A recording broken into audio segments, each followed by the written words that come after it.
तर बघा माझ्या मागे तुम्हाला काय दिसत आहे, तर ही काळी आई दिसत आहे, म्हणजेच ही जमीन दिसत आहे तुम्हाला. तर आज या जमिनीची किंमत जवळजवळ 15 लाख रुपये एकर आहे, सुरुवात सांगत आहे मी.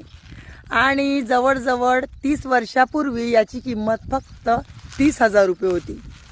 एक मुलगा आपल्या वडिलांना म्हणत होता, त्या मुलाचं वय होतं 30 वर्ष आणि ते वडील होते 60 वर्षाचे. तर त्या वडिलांना म्हणत होते की मला ही जमीन घ्यायची होती, पण आधी 30,000 रुपये या जमिनीची किंमत होती, तेव्हा तुम्ही जमीन घेतली नाही.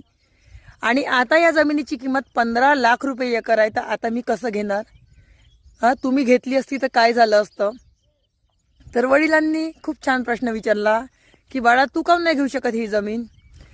तर तो म्हणाला की आता 15 लाख रुपये किंमत आहे, मला मुलाचा खर्च आहे, माझी मुले आहे शाळेची शिक्षणाची, त्याच्यानंतर मला घर संसार आहे, त्याच्यानंतर घर आहे, सगळं आहे, तर मी कशी घेणार आहो?